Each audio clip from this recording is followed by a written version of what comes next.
When you're being thrown out of your home with nowhere to go, sometimes shame is a luxury you can't afford. That 3-minute video, the one showing a mother begging and a child crying, reached 100 million people in a single day. And somewhere in a glass tower, a billionaire saw his own eyes staring back at him from a girl's face. The girl he'd paid to never exist.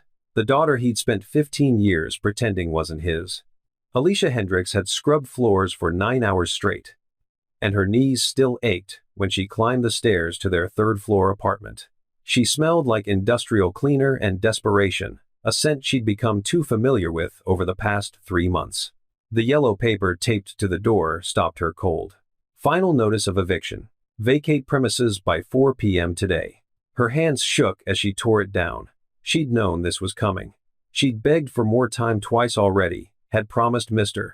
Baker she'd have the rent by Friday, had even offered to clean his other properties for free, just to buy another week. But today was Wednesday, and Mr. Baker had run out of patience. "Mom?" Vicky stood in the doorway, backpack still on her shoulders, science fair ribbon pinned to her jacket, first place for a water filtration system she'd built from recycled bottles and coffee filters. Her daughter, her brilliant, beautiful, 12-year-old reason for everything. "Hey baby." Alicia forced her voice steady. "How was school?"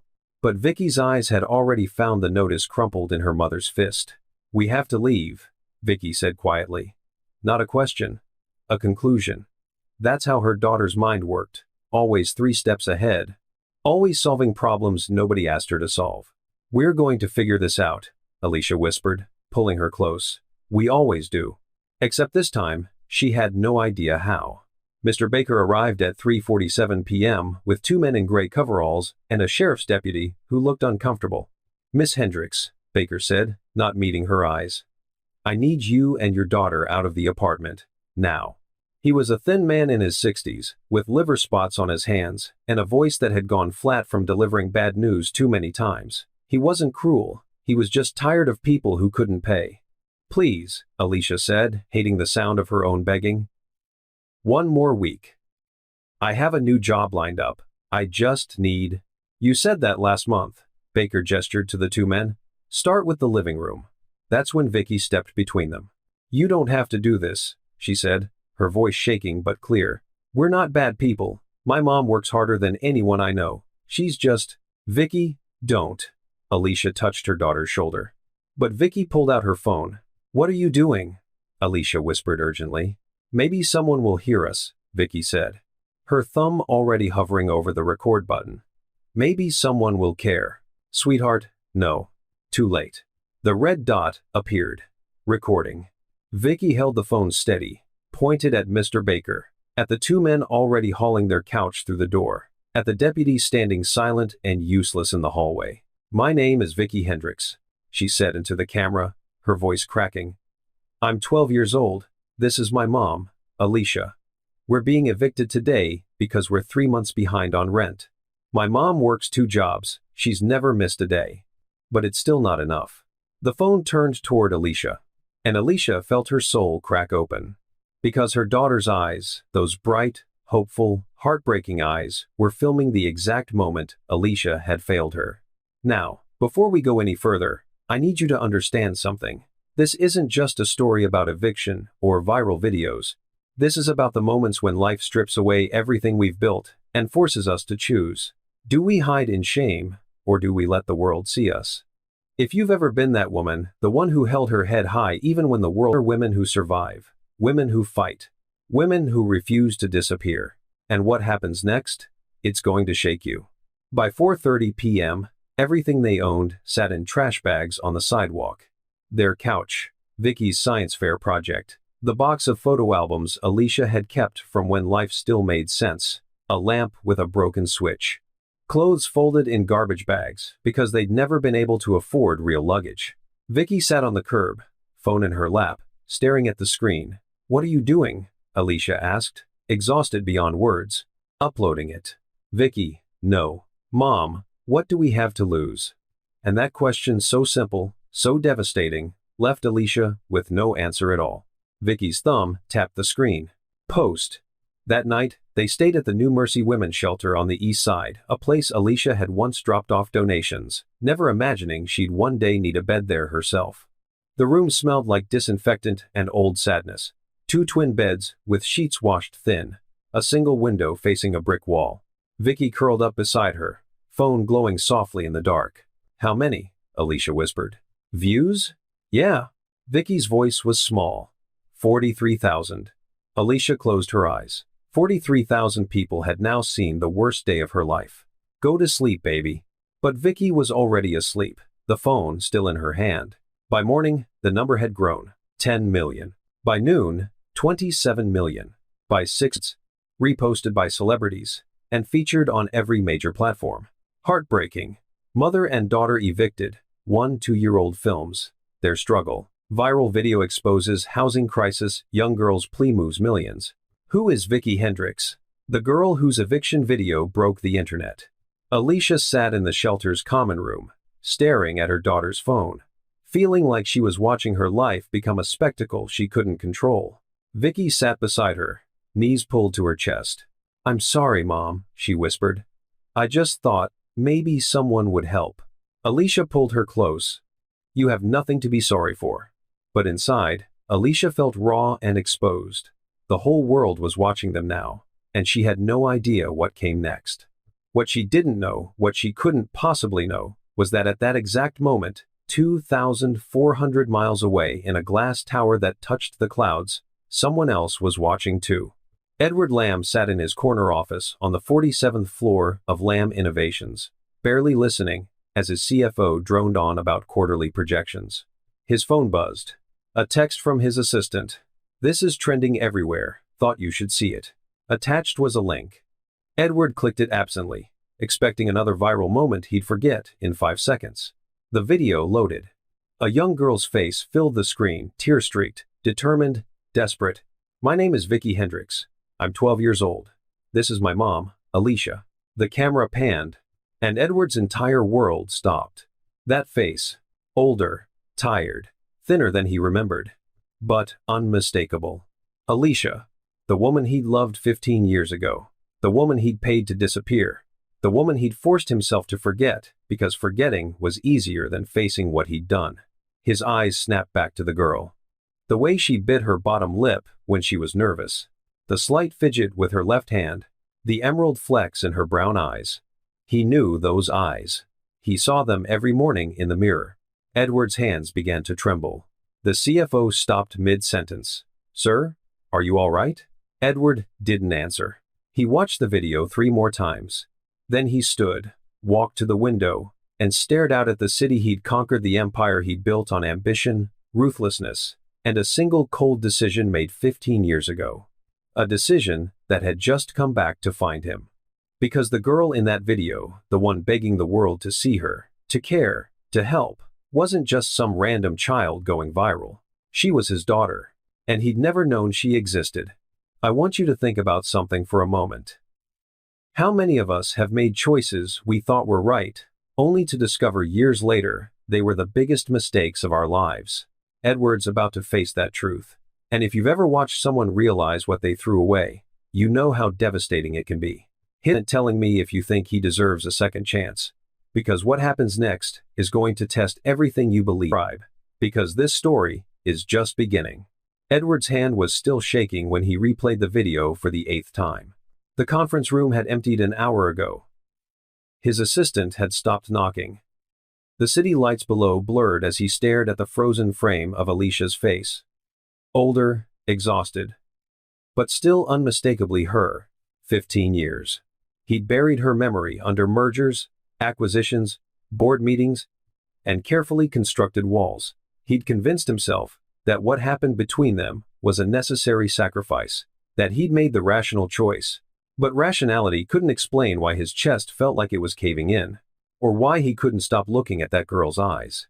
His daughter's eyes. He needed to understand what he'd thrown away. And that meant going back to the beginning. 15 years earlier.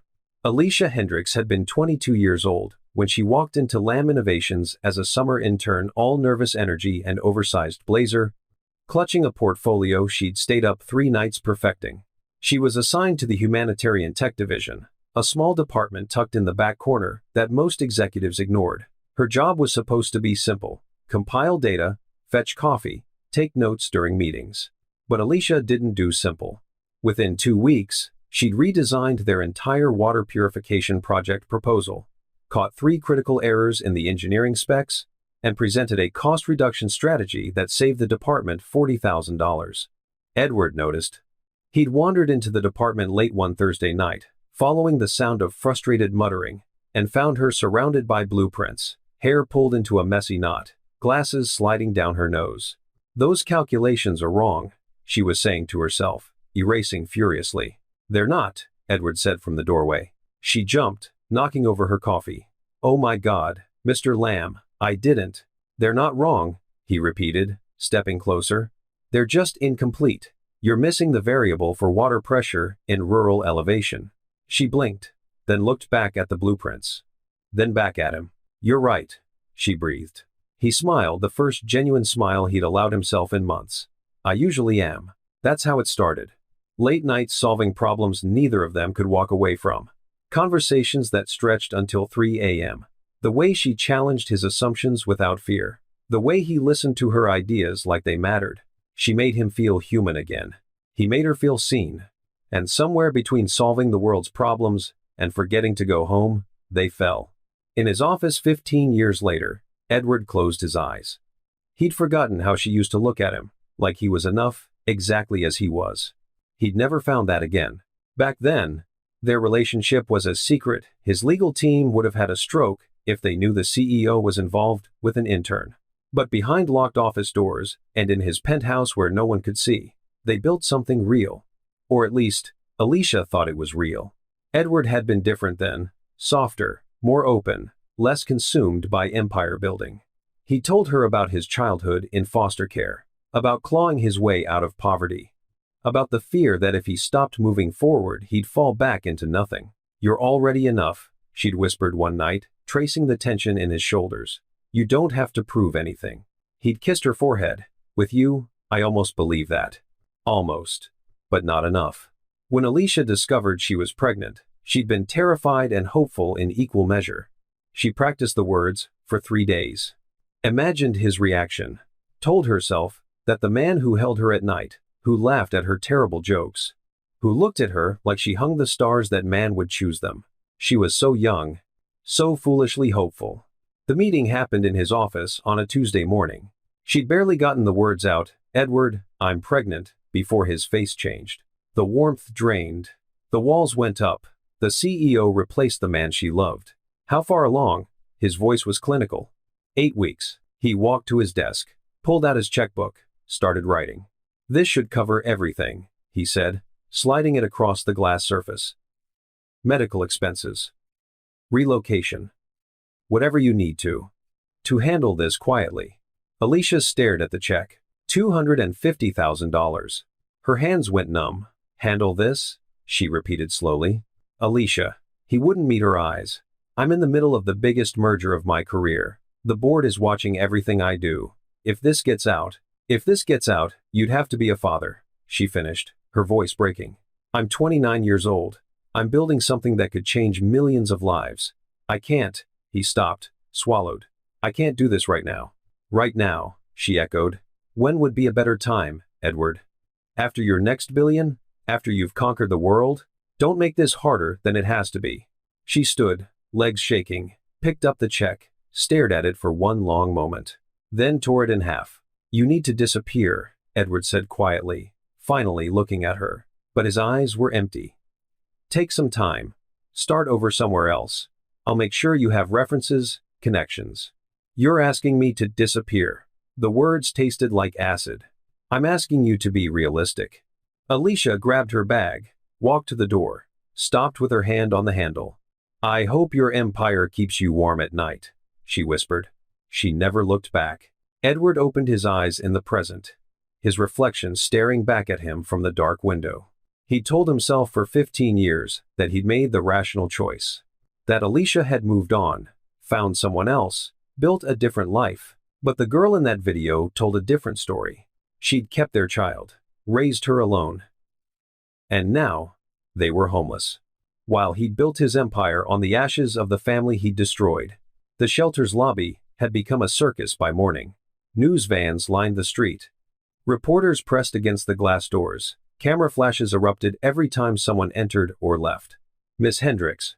Vicky, how does it feel to be viral? Are you accepting donations? Who's helping you now? Alicia held Vicky close as they tried to navigate the crowd, security guards forming a weak barrier. This was a nightmare. They'd gone from invisible to spectacle overnight, and Alicia had no idea how to protect her daughter from the attention that was supposed to help them. A reporter broke through, microphone thrust forward. Alicia, sources say you used to work in tech, is that true? Are there people from your past who might help? Alicia's stomach dropped, and something away, because the reporter's eyes sharpened. Someone you're hoping will see this? Vicky looked up at her mother, confused. Alicia pushed through, without answering. Inside their temporary room, Vicky sat on the bed, scrolls money, and someone started a GoFundMe. It's already at $60,000. Alicia sank into the chair, overwhelmed. Baby, I don't know if we can accept. There's also this. Vicky turned the phone around. A news headline. Billionaire CEO Edward Lamb responds to viral eviction video. Alicia's blood turned to ice. What does it say? Vicky read aloud. Lamb Innovations announces emergency scholarship fund for children experiencing housing insecurity. First recipient to be named within 48 hours. She looked up, hopeful. Mom, do you think? No, Alicia said too quickly. Because she knew exactly what Edward was doing. He'd seen the video, recognized her, maybe even recognized Vicky. And now he was trying to fix it not out of love, but out of guilt. Or worse, out of a need to control the narrative. Vicky was still reading. When asked about the viral video, Mr. Lamb said, "Every child deserves opportunity and stability. This scholarship is just the beginning." He sounds nice, Vicky said softly. Alicia closed her eyes. If only she knew. The announcement came at 7:42 a.m. the next day. Alicia was pouring watery instant coffee in the shelter's communal kitchen when her phone exploded with notifications. Breaking. Lamb Innovations names first scholarship. Recipient 1-2-year-old Vicky Hendricks. Her hand froze mid-pour. No. Edward Lamb offers full ride to viral eviction girl. No. No. No. Billionaire CEO responds to housing crisis with Action Awards education, housing, and mentorship to Vicky Hendricks. The coffee mug slipped from her hand and shattered on the linoleum floor. Vicky ran in from the hallway, eyes wide. Mom, did you see? Did you see? Alicia couldn't breathe, because she knew exactly what this was. Edward hadn't created a scholarship program out of compassion. He'd created a trap, a way to pull them into his orbit. A way to control the situation before it spiraled beyond his reach. And the worst part? The world was calling him a hero for it. But how could she say any of that without looking ungrateful? Without exposing secrets that would destroy Vicky? She was trapped, and Edward knew it. Vicky couldn't stop smiling. The Aurora STEM Academy. Mom, do you know what that is? It's one of the best schools in the country. They have an AI lab, a robotics program, and I'd have a full scholarship tuition, housing stipend, everything. She was glowing, in a way Alicia hadn't seen since before the eviction, since before the fear took root. How could she take this away from her daughter? How could she accept it, knowing who it came from? Baby, we need to talk about this. About what? Vicky's face fell slightly. You're not saying no, are you? I'm saying we need to be careful. Things that seem too good to be true usually are. Or maybe someone's just trying to help. Vicky's voice carried a defensive edge. Maybe not everyone is out to hurt us. The words landed like a punch. Because Alicia had taught her daughter to be cautious, to trust no one, to expect disappointment. And now that cautiousness was being used against her. I just want you to be safe, Alicia whispered. I want us to be safe too, Vicky said. And this could actually help us. Please, Mom. Can we at least go to the orientation? Alicia looked into her daughter's hopeful eyes, eyes that looked so much like Edward's it made her chest ache, and realized she'd already lost this fight. Okay, she said quietly, we'll go. But she was going armed with every defense she'd built over 12 years. Defenses that were about to be tested in ways she never imagined. Aurora STEM Academy Orientation Day. The campus looked like something out of a dream.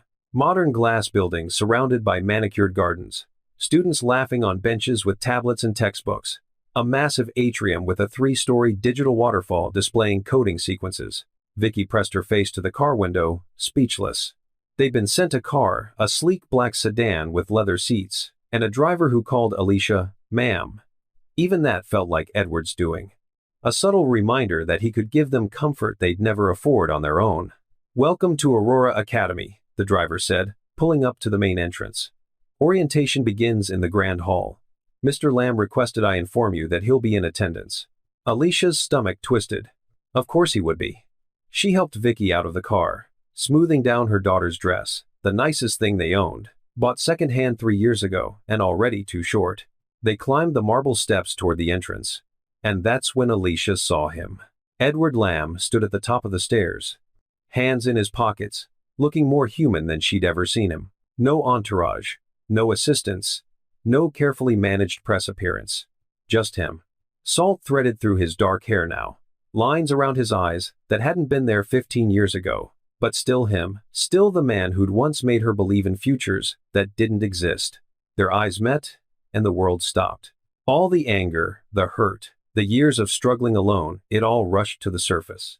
But so did something else. The memory of who he'd been before the fear took him. Before ambition consumed everything else. Before he chose an empire over her. Alicia. He said her name like a prayer. Like an apology. Like he'd been holding it in his mouth for 15 years, and finally had permission to speak it aloud.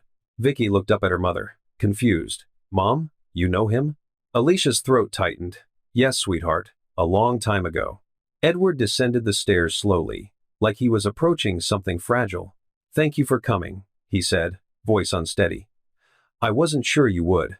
"We almost didn't," Alicia said coldly. He flinched. "Deserved that." Vicky stared between them, trying to piece together a puzzle she didn't have all the pieces for. "You're Mr. Lamb," she said carefully.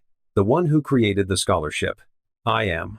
Edward's eyes moved to her face, and something broke behind his expression. "And you must be Vicky. How do you know my mom?" The question hung in the air like smoke. Alicia stepped forward protectively. "We worked together, years ago, before you were born." It wasn't a lie. But it wasn't the truth either. Edward's jaw tightened. He understood the boundary she was drawing. "I'd like to speak with your mother privately," Edward said to Vicky gently. "If that's okay with you, just for a few minutes." Vicky looked to Alicia, uncertain. Every instinct screamed at Alicia to say no, to grab her daughter's hand and run, to protect her from the man who'd already proven he could destroy them. But running wouldn't make this go away. And maybe, just maybe, she needed to hear what he had to say. "It's okay," Alicia told Vicky. "Go inside, find the orientation room. I'll meet you there in 10 minutes. Vicky hesitated, then nodded. She walked past Edward, glancing back twice before disappearing through the glass doors. The moment she was gone, Alicia's composure cracked. "What are you doing, Edward?" "Trying to help." "You're trying to control the situation. There's a difference." He looked at her, really looked at her, and she saw exhaustion in his eyes. "You're right. You're absolutely right." The admission surprised her. Then why the scholarship? Why the public spectacle? Why not just— "Because I saw the video," he interrupted, voice breaking. "And I saw her. And I couldn't." He stopped. Swallowed hard. "I couldn't stay away." Alicia's heart pounded. "What are you saying?" Edward stepped closer. His hands were shaking. "I'm saying I think I know. I think I've known since the moment I saw her face." "Don't." Alicia's voice was sharp. "Don't say it. She's mine, isn't she?" The words hung between them like shattered glass. Alicia wanted to lie. To protect Vicky from the man who'd once paid her to disappear. To keep the secret she'd carried for 12 years. But she was so tired of carrying it alone. "Yes," she whispered. Edward's knees nearly buckled. He grabbed the stair railing for support. "Oh God," he breathed. "Oh God, Alicia. You don't get to fall apart now," she said, anger flaring. "You lost that right when you wrote me that check, when you told me to disappear. When you chose your company over— I know." His voice broke. "I know what I did. And I've spent 15 years trying to forget it. Trying to convince myself I made the right choice. But I was wrong. I was so catastrophically wrong. Tears burned Alicia's eyes. You don't get to fix this with money, Edward. You don't get to swoop in now that it's convenient and play hero. I'm not trying to be a hero, he said desperately. I'm trying to. He stopped. I don't even know what I'm trying to do. I just know I can't walk away. Not again. You already did once. And it's the biggest regret of my life. The raw honesty in his voice made her chest ache. I don't trust you, Alicia said. I don't blame you. And I don't know if I can ever forgive you. I'm not asking for forgiveness, Edward said quietly. I'm asking for a chance. Not with you, I know I destroyed that. But with her. With Vicky. She's 12 years old, and I've missed everything. Every birthday, every milestone, every moment that mattered. His voice cracked completely. Please don't make me miss the rest.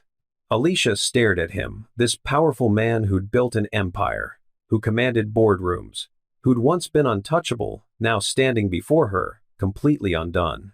And she realized something terrifying. Part of her wanted to let him in. Not for him, but for Vicky. Because her daughter deserved a father. Deserved stability. Deserved the opportunities Alicia could never provide alone. Even if that father was the man who'd broken her heart. If you hurt her, Alicia started, I won't. If you disappoint her, I'll spend the rest of my life making it right. If you walk away again, I won't survive it, Edward whispered. Not twice. The vulnerability in his eyes was so raw, it made her ache. Alicia took a shaky breath. I need time. To think. To figure out how to do this without destroying her. Whatever you need. And you don't tell her. Not yet. Not until I decide if and when she's ready. Edward nodded. On your terms, I promise. They stood there in silence. The weight of 15 years pressing between them. Finally, Alicia spoke again. Don't make me regret this. I won't. But as they walked back inside, both of them knew the truth. Some promises are easier to make than to keep. And that wanting terrified her more than anything. Because the last time she trusted him, he destroyed her. What would happen if she let him in again? Here's what I need you to understand. Forgiveness isn't about letting someone off the hook. It's about deciding whether the person standing in front of you today is the same one who hurt you yesterday. Alicia's facing that choice right now. And if you've ever had to decide whether someone deserves a second chance, you know how impossible that decision feels. Wrestling with their own version of this choice. Because these stories, they're not just entertainment, they're mirrors. Where everything changes. The orientation was everything Vicky had dreamed of, and nothing Alicia could afford to give her. State-of-the-art science labs. Coding classes taught by former Google engineers. A robotics team that competed internationally. Teachers who spoke to students like they were future Nobel laureates, not children to be managed. Vicky's eyes stayed wide the entire tour. And Edward stayed close, not hovering, but present. Answering Vicky's endless questions about circuit boards and machine learning with the patience of someone who'd been waiting 12 years for this conversation. Alicia watched from 3 steps behind, her stomach in knots. Because she could see it now, the similarities were unmistakable. The way Vicky tilted her head when she was thinking exactly like Edward. The way she asked 5 follow-up questions before accepting any answer, his relentless curiosity. The way her hands moved when she explained an idea, the same gestures Edward made in every boardroom. They were mirrors of each other. And everyone else was starting to notice too. Your daughter is extraordinary, one of the teachers said to Alicia during refreshments. And it's wonderful that Mr. Lamb has taken such a personal interest in her education. Alicia forced a smile. Yes, wonderful. But the word tasted like poison. After orientation ended, Edward approached them in the parking lot. Can we talk? He asked Alicia quietly. Somewhere private? Vicky was already climbing into the sedan, exhausted and happy. We've said everything we need to say, Alicia replied. No, we haven't. Edward's voice carried an urgency that made her pause. Please, just give me 10 minutes. She wanted to refuse, to draw the line here and protect what remained of her control. But the way he looked at her, desperate and broken and determined all at once, made her hesitate.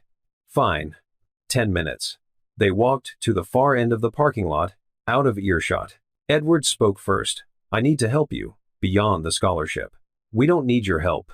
You're living in a shelter, Alicia. The words hit like a slap. We're managing. You're surviving, he corrected gently. There's a difference. Let me get you into stable housing, a safe apartment, something temporary while you get back on your feet. So you can control us? Alicia's voice sharpened. So we're within reach whenever you decide to play father? Edward flinched. So my daughter doesn't have to sleep in a shelter anymore. His daughter, hearing him say it out loud, made it real, in a way that terrified her. I've raised her for 12 years without you, Alicia said. We don't need rescuing. I'm not trying to rescue you. I'm trying to do what I should have done 15 years ago. Take responsibility. Responsibility? Alicia laughed bitterly. You want to write a check and call it responsibility? That's what you did last time, Edward. And it didn't work out so well. He took the hit without defending himself. You're right, he said quietly. I can't undo the past, but I can do better now, if you'll let me. Why should I trust you? Because I'm not asking you to trust me for me, Edward said, voice breaking slightly. I'm asking you to let me give Vicky what she deserves. What you've been trying to give her alone for 12 years. Alicia hated that his words made sense. Hated that pride was the only thing standing between her daughter and stability. Hated that he was right. I don't want your charity, she whispered. It's not charity. It's, he stopped. Searched for the right word. It's penance. Let me do this. Please. Alicia looked back at the sedan where Vicky sat, phone pressed to the window, watching them with curious eyes. I need to think about it, Alicia said finally. Edward nodded. That's all I ask. That night at the shelter, Vicky sat cross-legged on her bed, still buzzing with excitement. Mom, they have a 3D printing lab. An actual 3D printing lab. Do you know what I could build with that? Alicia smiled despite the weight pressing on her chest. Tell me. Prosthetics. Water filtration systems. Housing components for disaster relief. The applications are endless. Vicky's eyes shone. I could actually help people, Mom. Like you've always helped people. The words broke something in Alicia's chest. Because Vicky saw her as someone who helped people even when Alicia couldn't help them both. Baby, I need to ask you something. Vicky looked up, sensing the shift in tone. Mr. Lamb offered to help us find an apartment. Temporary housing. Just until we get back on our feet. Vicky's face lit up. Really? I'm thinking about saying no. The light dimmed. Why? Because accepting help from him feels complicated. Complicated how? How could she explain without revealing everything? He and I have history, Alicia said carefully, and I don't want to feel like we owe him something. Vicky was quiet for a long moment. Then, Mom, I know you've done everything for me. I know you've sacrificed everything to keep us together, and I love you for it. Alicia's throat tightened.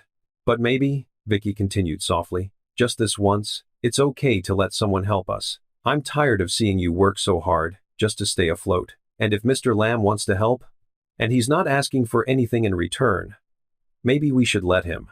The wisdom in her 12-year-old daughter's voice made Alicia want to cry. Okay, she whispered. Okay. 3 days later, they moved into a 2-bedroom apartment in a safe neighborhood with good schools nearby. Hardwood floors, natural light, a kitchen with appliances that actually worked, beds with real frames, a bathroom where the water ran hot and the shower didn't leak. Vicky walked through it like she was touring a palace. Is this really ours? She breathed. Temporarily, Alicia reminded her. And herself. Edward had arranged everything. Lease paid 6 months in advance. Furniture delivered. Groceries stocked in the fridge. He'd even left a welcome note on the counter. This is yours for as long as you need it. No strings, no expectations. Just a place to call home. E. Alicia crumpled the note and threw it away. But that night, when Vicky fell asleep in her own bed for the first time in months, Alicia stood in the doorway and let herself feel something dangerous. Relief. The email arrived 3 hours later. Alicia was unpacking kitchen supplies when her phone buzzed. The subject line made her stomach drop. Action required. Aurora Academy enrollment documentation. She opened it with trembling hands. Dear Miss Hendricks, congratulations on Vicky's acceptance to Aurora STEM Academy. To complete her enrollment and scholarship processing, we require the following within 30 days. 1. Completed family background questionnaire. 2. Home environment assessment. 3. Parent guardian information for both biological parents, or legal documentation explaining absence. 4. Academic and medical records. Please schedule your assessment appointment within the next 30 days. Failure to complete these requirements may result in scholarship delays. Best regards, Aurora Academy Enrollment Office. Alicia read it 3 times. Both biological parents, or legal documentation explaining absence. She had 30 days to decide. Tell Vicky the truth herself, or let a stranger with a clipboard do it for her. 30 days before questions she couldn't dodge. 30 days before everything unraveled. She looked at the date on her phone, day 1 of 30. The clock was ticking. Day 7 of 30. Edward started appearing more frequently after that. Never intrusive. Never demanding. Just present. He'd show up at Vicky's school science fair and spend an hour examining her latest iteration of the water filtration system, asking questions that made her think deeper. He'd invite them to Lamb Innovation's Innovation Lab on weekends, where Vicky could tinker with equipment most professional engineers never touched. He'd send Alicia texts asking if they needed anything, always respectful, always careful not to overstep. And slowly, terrifyingly, Vicky started to adore him. Day 14 of 30. Did you know Mr. Lamb taught himself to code when he was 9? Vicky said one evening, assembling a circuit board Edward had given her. I didn't, Alicia said, chopping vegetables for dinner. And he grew up in foster care. He said he understands what it's like to feel like you don't belong anywhere. Alicia's knife stilled. He talks to me like I'm smart, Vicky continued. Like my ideas matter. Like I could actually do the things I dream about. You can do those things, Alicia said. You don't need him to tell you that. I know. But it's nice to hear it from someone who's already done it. The words stung more than they should have. Because Alicia had always been enough before. Her encouragement, her belief, her love, it had always been enough. But now Edward was here, offering things she couldn't. Mentorship, resources, a vision of a future Vicky could actually reach. And Alicia was losing her daughter to the man who'd once thrown her away. Day 23 of 30. The breaking point came that afternoon. Edward had taken Vicky to his private lab just for an hour, he'd promised, and they'd been gone for 3. When they finally returned, Vicky was carrying a prototype tablet she'd built herself. Edward hovering behind her with pride radiating from every gesture. Mom, look, Mr. Lamb helped me code an accessibility interface for kids with motor disabilities. It uses eye tracking technology, and, Vicky, can you give us a minute? Alicia interrupted, her voice tight. Vicky's smile faltered. Oh, okay. She disappeared into her bedroom. Alicia turned to Edward, fury barely contained. You said an hour. I know. We lost track of time. I'm sorry. You don't get to do that. Do what? Swoop in and be the hero. Take her to your fancy lab. Give her things I can't afford. Make her look at you like you hung the moon. Edward's face softened. Alicia? She's my daughter? Alicia's voice cracked. I'm the one who's been here. Every fever. Every nightmare. Every disappointment. I'm the one who didn't leave. I know. Then stop making me feel like I'm not enough. The words hung between them, raw and desperate. Edward stepped closer, his voice gentle. You are enough. You've always been enough. She adores you. Everything she is, her kindness, her resilience, her brilliance, that's because of you. Tears burned Alicia's eyes. But she deserves more than just enough, Edward continued quietly. She deserves everything. And I want to help give her that. Not to replace you. Never to replace you. But to support what you've already built. I don't know how to do this, Alicia whispered. I don't know how to let you in without losing her. You won't lose her. She loves you more than anything in this world. I see it every time she talks about you. And what happens when she finds out the truth? Alicia's voice broke. 7 days left. 7 days until she'd have to write it down on official paperwork. 7 days until unknown or absent would be a lie she couldn't take back. When she learns you're her father, when she realizes you paid me to disappear, Edward's face went pale. We'll tell her together. When she's ready. And I'll take responsibility for every mistake I made. Promises are easy, Edward. I know. That's why I'm going to prove it. Every single day. For the rest of my life if I have to. Alicia wanted to believe him. But belief required trust. And trust required time they didn't have. Some secrets are meant to protect. Others are meant to destroy. And the hardest part? Sometimes you don't know which one you're carrying until it's too late. If this story is hitting you differently, if you're seeing pieces of your own life in these choices, then you need to stay with us sooner. Or would you have kept this secret to protect your child? When Vicky finds out, we'll test everything we believe about family, forgiveness, and the cost of the truth. That night, Alicia sat at the kitchen table with the enrollment paperwork spread in front of her. 5 days left. Section 7B stared back at her. Biological father information. Name. Relationship to child. Current involvement. Her pen hovered over the blank lines. She could write, unknown. File it away. Keep the secret a little longer. But the school would ask questions. Vicky would eventually see the form, and the lie would compound. Or, she could write the truth. Edward Lamb. No involvement for 12 years. Recently reconnected. And watch her daughter's world shatter when she saw his name on official paperwork before hearing it from her mother's lips. Alicia closed the folder. 5 days. 5 days to decide how to destroy her daughter's innocence. 5 days to find the words for the impossible. She had no idea which choice would hurt less. She only knew the clock had run out of mercy. Day 27 of 30. Edward couldn't sleep. It was 2:47 a.m., and he sat alone in his home office, staring at the ceiling, haunted by a question that wouldn't let him rest. Had Alicia tried to tell him? He'd replayed that morning 15 years ago 1,000 times. The way she'd stood in his office, trembling, telling him she was pregnant.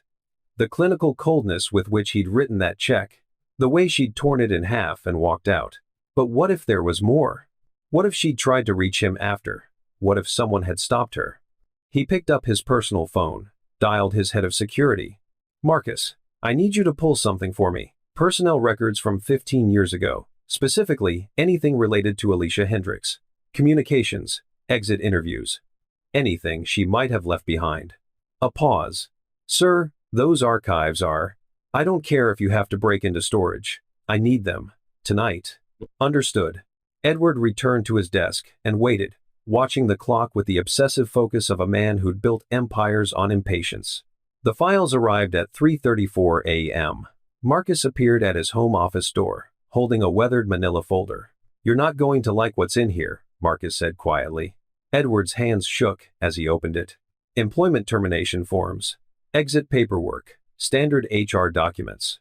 And then, at the bottom, a sealed envelope. Addressed to him, never opened, never delivered. Edward's heart stopped. The envelope was dated 2 weeks after Alicia had left. The handwriting was unmistakably hers. Who intercepted this? Edward's voice was deadly calm. Marcus hesitated. Dawn Mercer. Your executive assistant at the time. There's a note in her file. She flagged it as inappropriate communication and held it pending your approval. But she never brought it to you.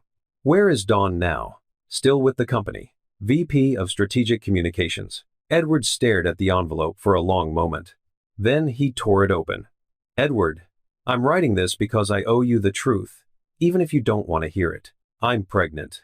You paid me to disappear, to handle this quietly, and I tore up your check because I couldn't stomach the idea that our child was a problem to be solved with money. Asterisk. But, continuing the complete script, Edward, I'm writing this because I owe you the truth, even if you don't want to hear it. I'm pregnant. You paid me to disappear, to handle this quietly, and I tore up your check because I couldn't stomach the idea that our child was a problem to be solved with money. But I want you to know, I'm not writing this to ask you for anything. I'm not asking you to change your mind. I'm not asking you to give up your company or your future. I'm writing because you have a right to know that I chose differently. I chose to live. I chose our child. And I'm going to give this baby the love and the life you were too afraid to offer. I don't hate you, Edward. I'm just disappointed. Because the man I fell in love with wasn't a coward, but the man who handed me that check and told me to disappear, I don't know who that was. I hope your empire is everything you dreamed it would be. I hope it's worth it. But you should know every time this child smiles, every time they accomplish something amazing, every milestone and every moment of joy, I'll know it could have been ours. And you'll never know what you missed. Alicia. Edward's vision blurred. He read it again. And again. His chest felt like it was caving in. She'd told him. She'd tried to tell him. And Dawn had intercepted it. Decided for him. Decided he didn't deserve to know. Decided that his company mattered more than his child. And he'd been building his empire on a foundation of lies he didn't even know existed. Edward didn't remember standing. Didn't remember driving to the office. Didn't remember taking the elevator to the executive floor. But suddenly, he was there, at 5:13 a.m., pounding on Dawn Mercer's office door. She arrived 20 minutes later, startled to find him waiting. "Edward, what's wrong?" He held up the printed letter, his hand trembling with barely controlled rage. "Tell me you didn't do this."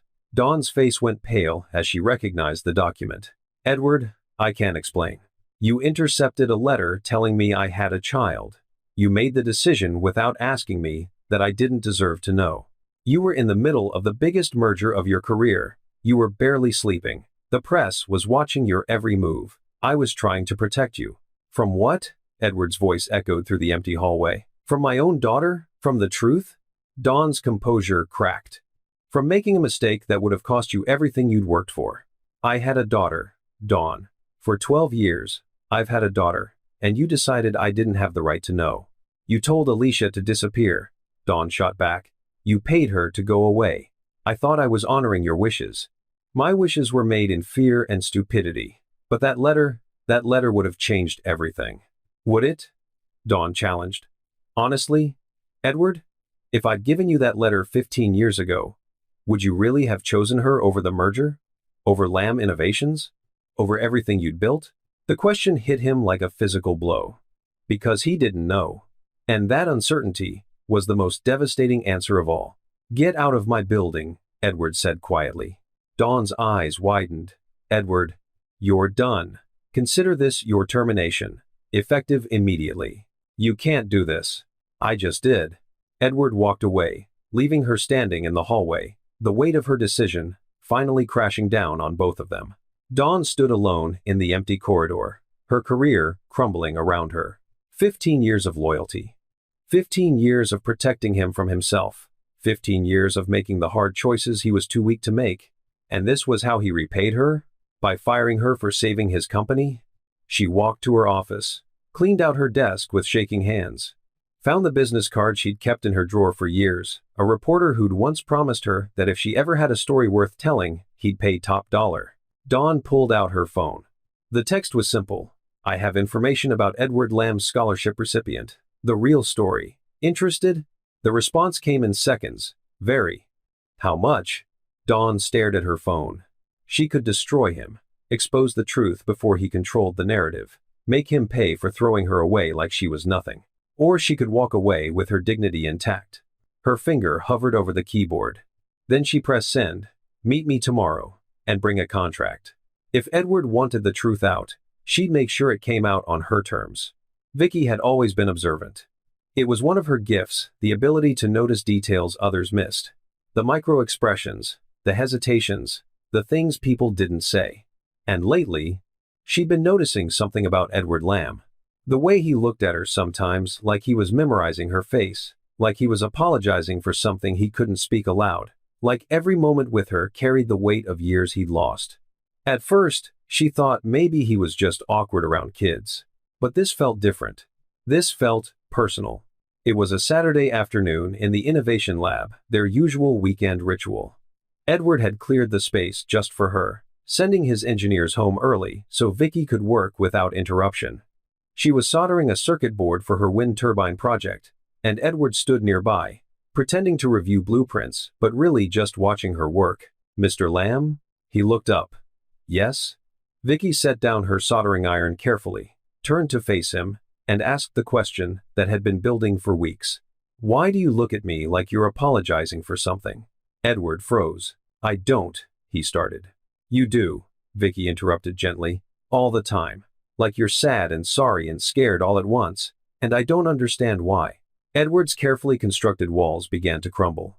"Vicky, did you know my mom before? Like, really know her?" His throat tightened. "Yes. Were you friends?" "More than friends. Vicky's brilliant mind was already connecting dots, following threads, solving the equation. How much more? Edward closed his eyes. This wasn't how it was supposed to happen. Alicia was supposed to be here. They were supposed to tell her together, when she was ready. But Vicky was looking at him with those eyes, his eyes demanding truth. And he couldn't lie to her anymore. Vicky, I think we should wait for your mother. Just tell me. Her voice cracked slightly. Please, whatever it is, just tell me.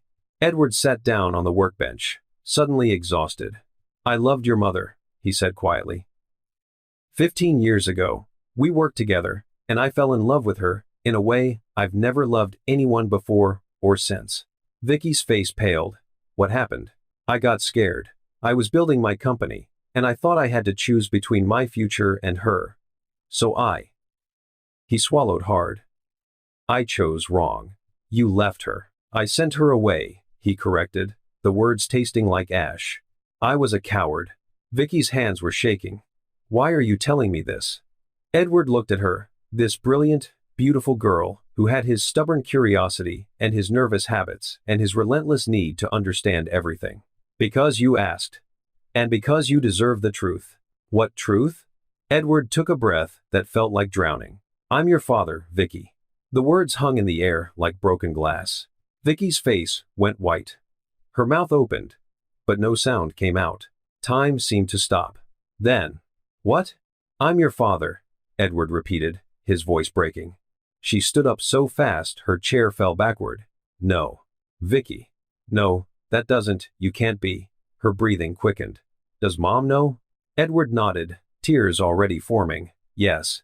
She knows you're my father? Yes. And that's when Vicky's world shattered. Then why? Her voice rose, cracking with betrayal. Why didn't you stay? Why weren't you there? Edward's face crumpled. Because I was terrified. Because I thought my company mattered more than anything. Because I made the worst decision of my entire life. You knew about me and you didn't want me? I didn't know. You just said Mom knows. Vicky was crying now, angry tears streaming down her face. Which means she told you, which means you knew, and you still left us. It's not that simple. Yes it is, Vicky shouted. You either wanted to be my dad, or you didn't, and you didn't. Edward dropped to his knees, tears flowing freely now, something he hadn't done in decades, something he'd trained himself never to do. But this was his daughter, and he was watching her heart break because of him. You're right, he choked out. You're absolutely right. I was offered the chance to be your father. And I chose my company instead. I chose money and power and success over you and your mother. And there is no excuse for that. None. Vicky wrapped her arms around herself, trembling. I've spent 12 years wondering why I didn't have a dad, she whispered. 12 years watching other kids with their fathers, and wondering what was wrong with me. Why wasn't I enough? Why didn't I deserve one? Nothing is wrong with you. Then why did you leave? Because everything was wrong with me. Edward's voice cracked completely. Because I was broken and scared, and so focused on becoming someone important, that I destroyed the only important thing I'd ever had. Vicky stared at him, this powerful man on his knees, sobbing like a child. And she felt nothing. Just a cold, empty betrayal where affection used to be. All this time, she said, her voice hollow. The scholarship. The apartment. The lab visits. You weren't just being nice. You were trying to buy forgiveness. I was trying to be what I should have been from the beginning. You're 12 years too late. The words hit Edward like a physical blow. Vicky grabbed her backpack with shaking hands. Where are you going? Edward asked, desperately. Home. To my mom. The parent who actually wanted me. Vicky, please. Don't. Her voice was ice. Don't follow me. Don't call me. Don't pretend you care now when you didn't care then. I do care. If you cared, you would have been there. She walked toward the door, then stopped, without turning around. I wish you'd stayed away, she whispered. It hurt less when I didn't know who you were. Then she ran. Edward collapsed onto the floor, his body shaking with sobs he'd buried for 15 years. And somewhere in the back of his mind, a voice whispered what he already knew. He deserved this. Every moment of this pain was justice. Vicky burst through the apartment door 20 minutes later, her face streaked with tears. her entire body trembling. Alicia was folding laundry in the living room. She looked up and immediately knew. "Baby?" "He told me." Alicia's blood turned to ice. "Vicky. He told me he's my father." Vicky's voice cracked. "And you knew. You've always known." Alicia dropped the laundry, reaching for her daughter. "Sweetheart, let me explain." "Why didn't you tell me?" Vicky sobbed. "Why did I have to find out like this? I was trying to protect you." "From what? The truth?" Alicia pulled her daughter into her arms, even as Vicky tried to pull away. "From getting hurt. From the pain of knowing your father chose his company over us." "But I got hurt anyway," Vicky cried into her mother's shoulder. "I got hurt worse, because I started to like him. I started to think maybe we could be something. And then I find out he's been lying the whole time." "He wasn't lying. He just wasn't telling the truth," Vicky finished bitterly. "That's the same thing, Mom." Alicia held her daughter tighter, feeling her own tears fall. "I'm so sorry," she whispered. "I thought I was doing the right thing. I thought waiting would hurt less. Nothing about this hurts less." They sank to the floor together, mother and daughter, holding each other in the wreckage of secrets finally exposed. And Alicia realized what she'd been too afraid to admit. There was no good time to tell this truth. There was no way to make this hurt less. There was only the aftermath. And somehow, they'd have to survive it. An hour later, Vicky lay in her bed, staring at the ceiling. Her phone buzzed. A text from Edward. "I'm so sorry. Please let me explain. Please don't shut me out." She deleted it without responding. Another buzz. "You have every right to hate me. But please know, I love you. I've loved you from the moment I saw you in that video. Even before I knew for certain." Delete. Another. "I don't expect forgiveness. I just need you to know it was never about you not being enough. You are everything I didn't know I needed." Vicky threw her phone across the room. Because his words didn't change anything. They didn't erase 12 years of absence. They didn't undo the abandonment. They didn't make her whole. And as she curled into herself, crying into her pillow, one thought kept circling. She'd finally found her father. And she wished she hadn't. Edward stood outside Alicia's apartment building at 11:47 p.m., his hand raised to knock, but frozen in place. He'd been standing there for 20 minutes. Because once he knocked, once this conversation started, there would be no taking back what had happened, no undoing the damage, no pretending he hadn't shattered his daughter's world. He knocked. Alicia opened the door 3 seconds later, and the fury on her face could have melted steel. "Get inside," she hissed. "Before you wake the whole building." He followed her in. The apartment was dark, except for the kitchen light. Vicky's bedroom door was closed. The moment Alicia turned to face him, the storm broke. "What the hell were you thinking?" Her voice was a harsh whisper, trembling with rage. "I told you. I specifically told you not yet. Not from you." "And you told her anyway?" She asked me directly. "So you lie. You deflect. You say, talk to your mother. You don't just drop a bomb like that and destroy her."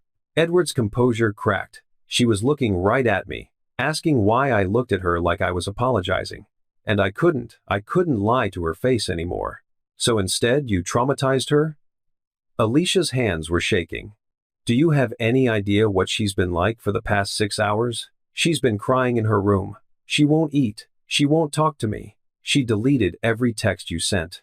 Each word was a knife." "I know," Edward said, his voice breaking. "I know I destroyed everything. But she deserved the truth. She deserved it gently. She deserved it from both of us, together, when she was ready." Alicia's eyes blazed. "But you couldn't wait. You couldn't respect boundaries. You had to unburden yourself, because your guilt was too heavy to carry." "That's not—" "Yes, it is," Alicia exploded. "This wasn't about what Vicky needed. This was about what you needed. Permission, absolution, a chance to confess your sins and feel better." Edward staggered back like he'd been struck. Because she was right. Some part of him had needed Vicky to know, needed her to understand why he'd been hovering, why every moment with her felt desperate and precious. He'd been thinking about his own pain, not hers. "You're right," he whispered. "You're absolutely right." Alicia's anger faltered, surprised by his admission. "I've spent 15 years building walls," Edward continued, his voice hollow. Convincing myself I made the right choice. That success mattered more than love. That empire building justified the cost. He looked at her with red-rimmed eyes. And then I saw that video. And I saw her. And every wall I built came crashing down because I realized I'd spent 15 years lying to myself. That doesn't give you the right, I know. Edward's voice cracked. I know I don't have the right. I didn't earn it. I abandoned you both and I don't deserve forgiveness. But I'm drowning, Alicia. I'm drowning in regret, and I don't know how to fix this. You can't fix this, Edward. Some things can't be fixed. Then let me try anyway, he pleaded. Let me be here now. Let me show up even when it's hard. Let me prove that I'm not the man who wrote you that check anymore. Alicia laughed bitterly. You think showing up now erases 12 years of absence? You think presence makes up for abandonment? No, but it's better than nothing. Is it? Alicia's voice dropped to something dangerous. Because right now, Vicky is in her room, wondering why her father didn't want her. Wondering what was so wrong with her that you chose a company over her existence. There's nothing wrong with her. Then why did you leave? The question hung between them like an accusation and a wound. Edward's face crumpled. Because I was weak. Because I was terrified of failing. Because I grew up in foster care, bouncing between homes, and I convinced myself that success was the only thing that mattered. That if I could just build something big enough, important enough, I'd finally be worth something. Tears streamed down his face now. I thought love made you vulnerable. I thought family made you weak. I thought I had to sacrifice everything personal to achieve anything professional. His voice broke completely. And I was so catastrophically wrong that I destroyed the best thing I ever had. Alicia felt her own tears falling. You didn't just destroy us, Edward. You destroyed her trust, her ability to believe that people stay. And I've spent 12 years trying to teach her that she's worthy of love, and you just confirmed her worst fear in a single conversation. I'll spend the rest of my life making it right. How? Alicia demanded. How do you make this right? Do you have a time machine? Can you go back and choose differently? No, but I can choose differently now. It's too late.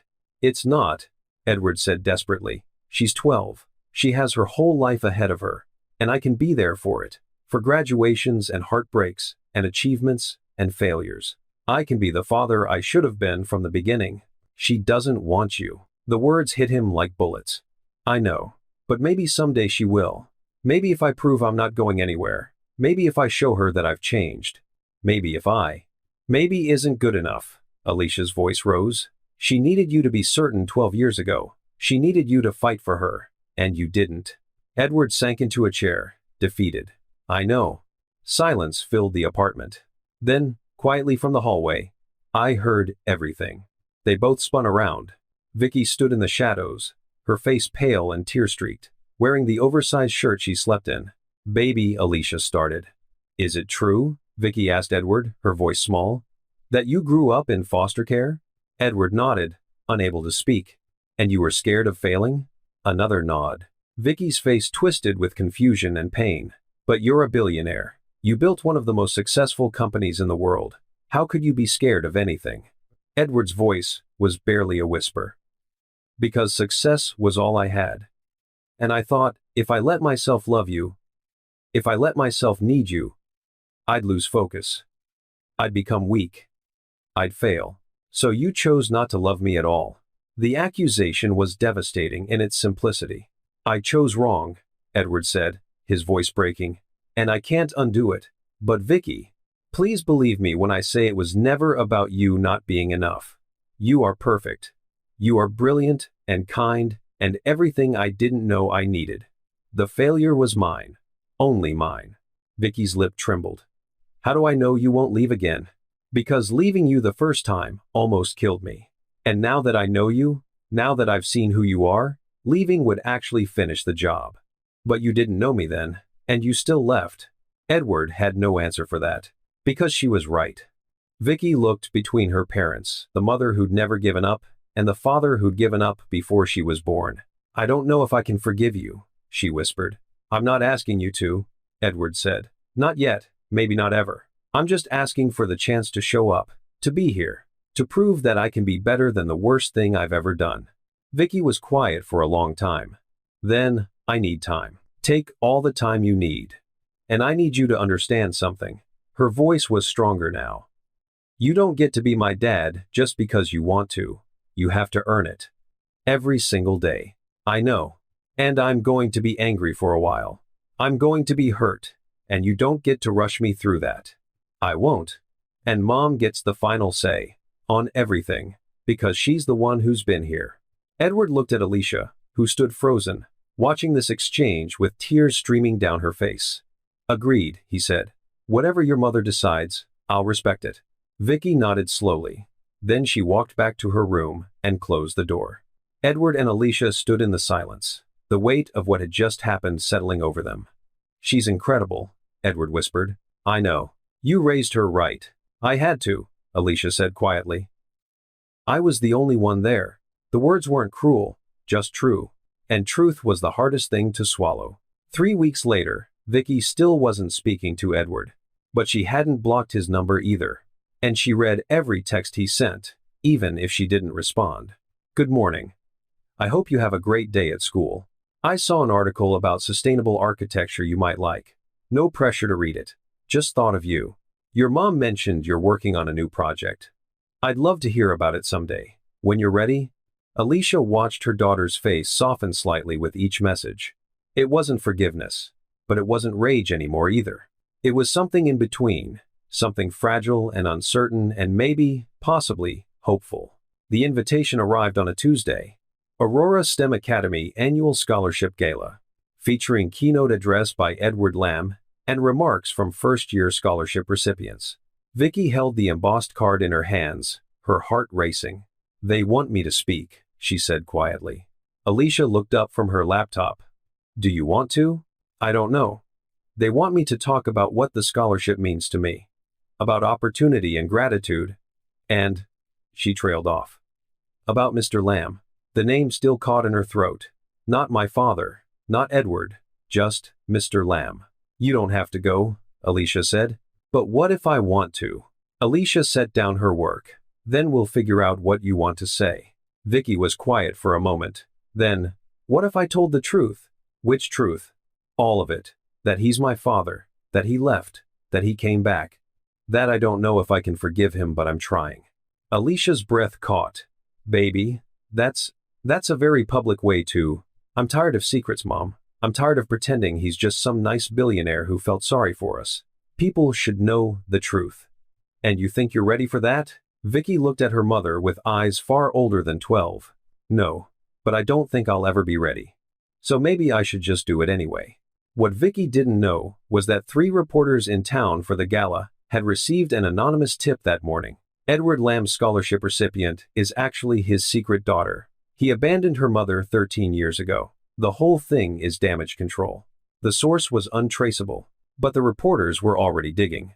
And they'd be in the audience tonight, waiting to confirm the story.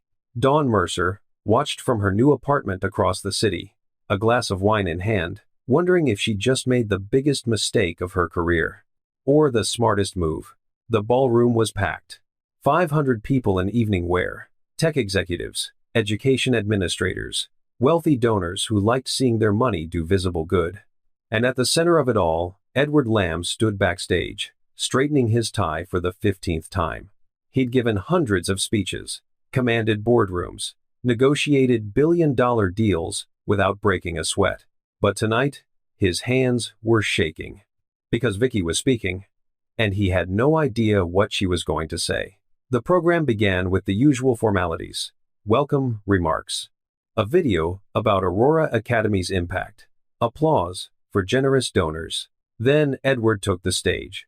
Good evening. When I created this scholarship fund 3 months ago, I thought I was doing something altruistic, something generous, something that would help young people who deserved a chance.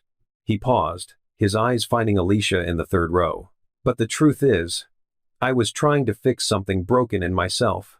Trying to make up for a choice I made 15 years ago, that I've regretted every day since. The room went silent. This wasn't the rehearsed speech. I'm not here tonight to tell you I'm a hero. I'm here to introduce you to someone who is. He gestured to the wings. Vicky Hendricks. Vicky walked onto the stage in a simple navy dress, her hands clutching note cards she'd written and rewritten 17 times. She stood at the microphone, looking out at 500 faces. And for a moment, she couldn't breathe. Then she found her mother. And somehow, that was enough. "My name is Vicky Hendricks," she began, her voice steady despite her trembling hands. "And I'm 12 years old. 3 months ago, my mom and I were evicted from our apartment. Everything we owned ended up on the street. And I filmed it because I was desperate, and I didn't know what else to do." She paused. "That video changed my life. It brought me here. It gave me opportunities I never dreamed of. And it brought me face to face with someone I'd been missing my entire life without knowing it." Reporters in the audience leaned forward, cameras ready. "Mr. Lamb isn't just my scholarship benefactor," Vicky's voice cracked slightly. "He's my father." Gasps rippled through the room. Cameras flashed. Edward stood frozen in the wings, tears already streaming down his face. "He's the man who walked away from my mother when she was pregnant. The man who offered her money to make me disappear. The man who chose his company over his family." The room was silent, except for the sound of reporters typing frantically. "For 12 years, I didn't know who he was. And when I found out 3 weeks ago, I hated him. I hated him for leaving. I hated him for not being there. I hated him for making me feel like I wasn't enough." Her voice broke. "But here's what I'm learning. Hate takes more energy than I have to give, and anger won't change the past." She set down her note cards. What came next wasn't written. "I don't know if my dad is a good person. I don't know if he's changed. I don't know if the man standing backstage is the same man who told my mother to disappear." She looked directly at Edward. "But I do know this. For 12 years, I thought something was wrong with me, that I wasn't enough for him to stay. But I was always enough. He just wasn't ready to be what I needed." She paused, letting the words settle. "A million times. He showed up too late, but he showed up, and every day since, he's kept showing up. Even when I ignored his calls. Even when I deleted his texts. Even when I told him I wished he'd stayed away." Tears fell freely now. "I don't know if I'll ever call him dad without it feeling strange. I don't know if we'll ever have what other fathers and daughters have. And I don't know if he deserves forgiveness." She took a shaky breath. "But I do know that people are more than the worst thing they've ever done. And if I've learned anything from my mom, it's that love isn't about being perfect. It's about showing up. Even when it's hard. Even when you're scared. Even when you don't deserve it." She looked out at the audience. "So here's what I want you to know. This scholarship isn't charity. It's my father trying to do better. Trying to be better. And maybe that's all any of us can do, try to be better than we were yesterday." Vicky's voice softened. "Thank you for this opportunity. Thank you for believing in me. And thank you for letting me tell you the truth." She stepped back from the microphone. For 3 long seconds, the room was utterly silent. Then someone started clapping. Then another. Then the entire ballroom rose in a standing ovation. Edward walked onto the stage, tears streaming openly down his face. He didn't care who saw. Didn't care about the cameras or the reporters or his reputation. He only saw his daughter. Vicky stood there, uncertain, vulnerable, impossibly brave. And for the first time in her life, she let him hug her. Not for long, just a moment. But it was enough. When they separated, Vicky looked up at him, with red-rimmed eyes. "I'm still mad at you," she whispered. "I know. And this doesn't fix anything. I know. But," she hesitated, "maybe we can figure it out, eventually." Edward's voice broke. "I'd like that. Very much." Vicky nodded. Then she walked off stage to where Alicia sat 3 rows back, tears streaming down her face.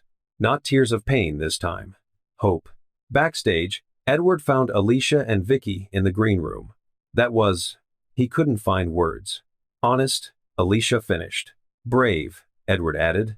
Vicky shrugged, suddenly shy. It was true. "The reporters are going to have a field day with this," Alicia said quietly. "Let them." Edward sat down across from them.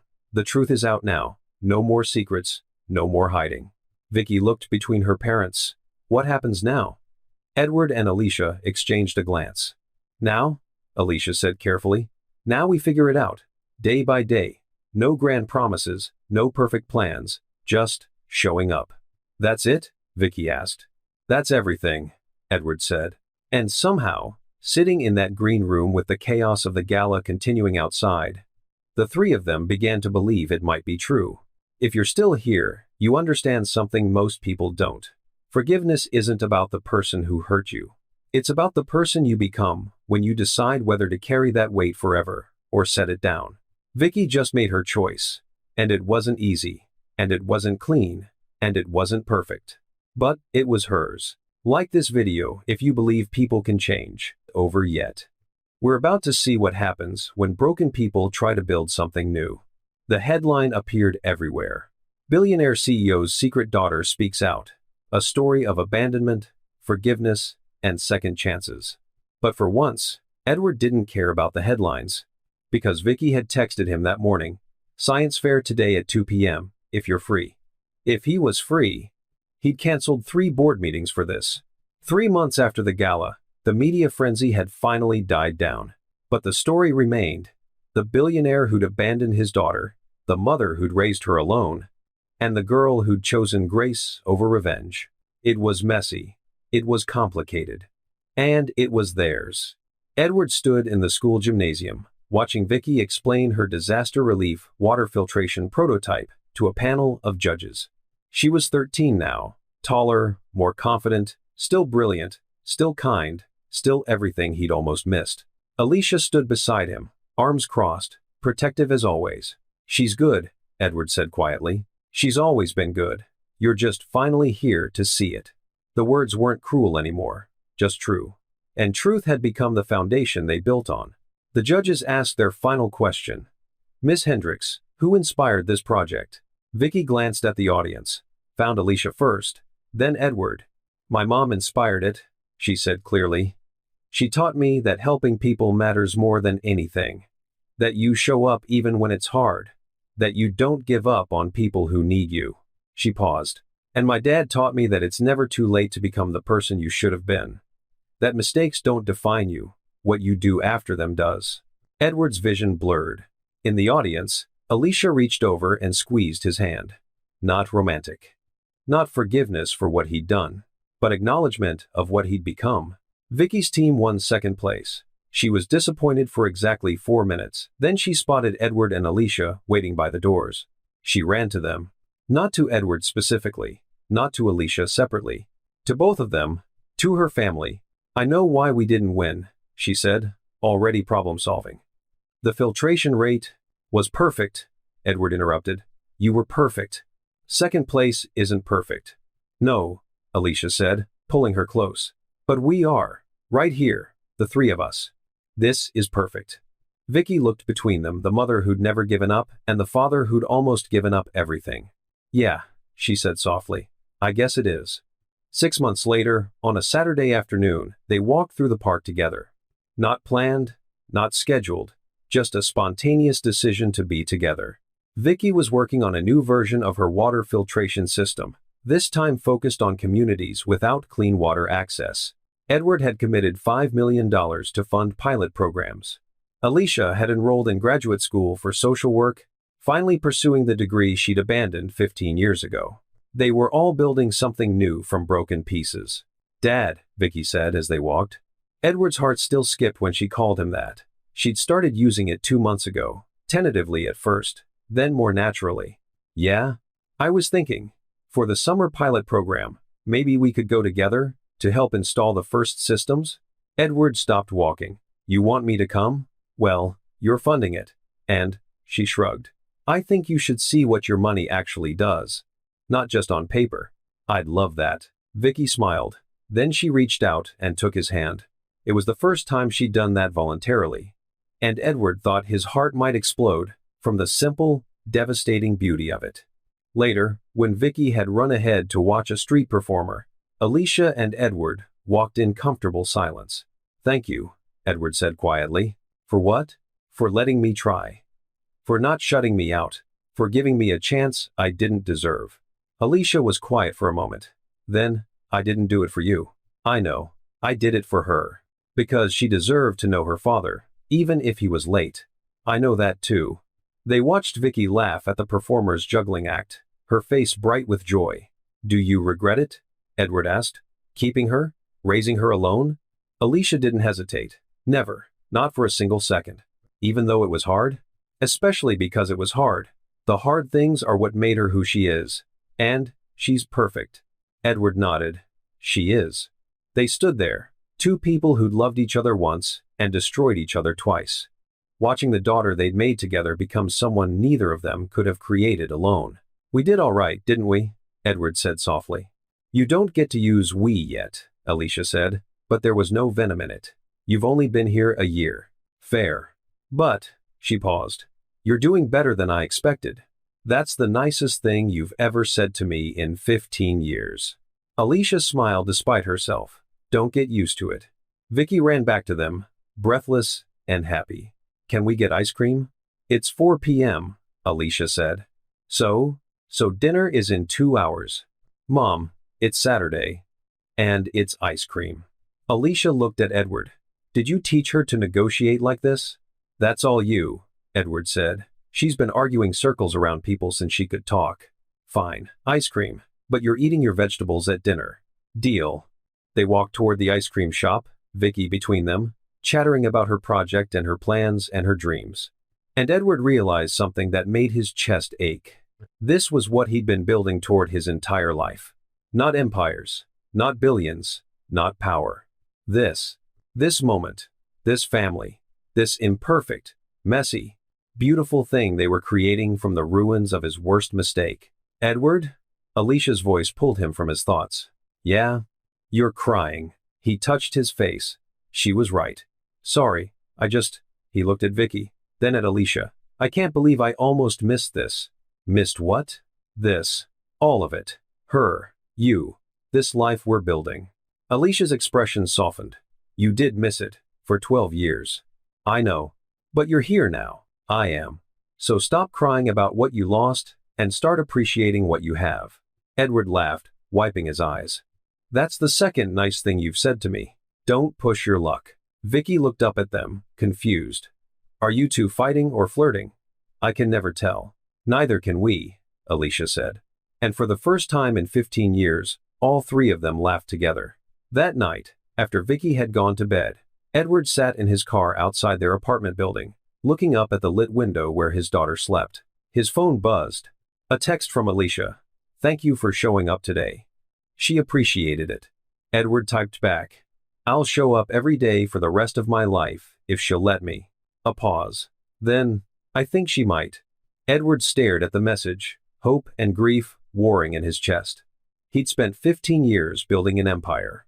And it had taken losing everything to realize that empires don't keep you warm at night. They don't laugh at your jokes.